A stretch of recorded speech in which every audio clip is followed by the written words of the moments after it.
How is SidelineSwap as far as the marketplace experience and maybe even kind of walking us through that what that product experience is like? How has it evolved and then also the business as well? Each kind of walk us through. The V1 experience was you could list. We always focused on like creating uh, the structured data that made sense so that way we could guide sellers through an experience, a peer-to-peer seller through an experience. So that way when the item became available for sale, it had all the details that you needed to make the purchase. I think there's always this balance of friction of like frictionless selling experience. You get the item listed with just a photo, but then no one can find it. When they see it, they don't have any of the information that they need to make a purchase. So we will always try to find the right balance of like, what are the criteria? And it's pretty detailed. I think every category is more technical than you expect that we need in order to create a great shopping experience. Let's guide sellers through that. And then that feeds into the shopping experience. So in the beginning, it was a simple listing flow, purchasing. I mean, this is back in the day when like Stripe didn't exist yet. And so you had to use PayPal and go click a PayPal link and go over. What we ended up seeing in the beginning was that messaging was really important. So like messaging kind of lived over here, and people could chat between accounts, but they weren't chatting on like an item, right? So one of the big things we did when we relaunched the site in 2015 after the initial learnings was combine a couple things, but we basically brought chat into the transaction, which is pretty typical what you see now. And the message thread happened within like make offer. You could like do all your swap actions directly within the message thread.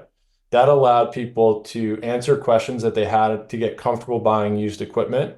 And then there was all the marketplace mechanics in there that really prevented like reduced the incentive for you to go off site, which obviously is something we think about too.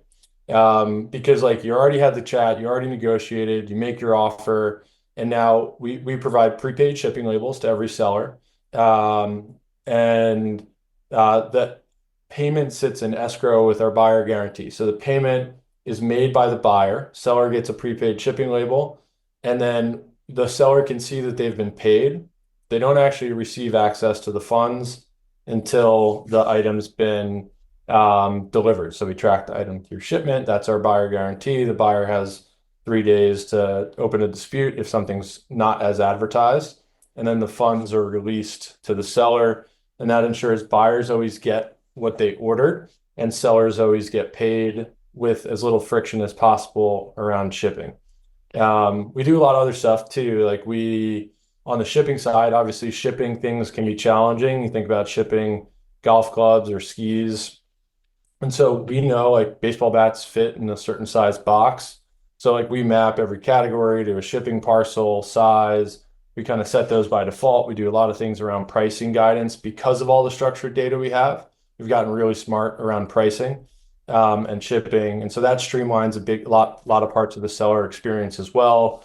From a buyer perspective, I'd say chat and the buyer guarantee are the big things on top of the basic one I started with, which is like really robust shopping experience. We want to build the best shopping experience in sports, which means shopping on Sideline should feel a lot like shopping on Dick's Sporting Goods or some other retail site that's best in class. Like we have just as good of a taxonomy, if not better, where you can discover all the same product at the same level of detail that you need with without and even though it's from peer to peer, right? Even though it's from an inexperienced seller. And that foundation allowed us to do a lot of things over time. But I'd say like those are the main things. I think now we'll get into some of the AI stuff, but we're doing more with personalization and reducing seller friction using some of the new tools, which I think are really exciting. But yeah, at the end of the day, it's like a lot of marketplace basics. And I think it applies across kind of all verticals.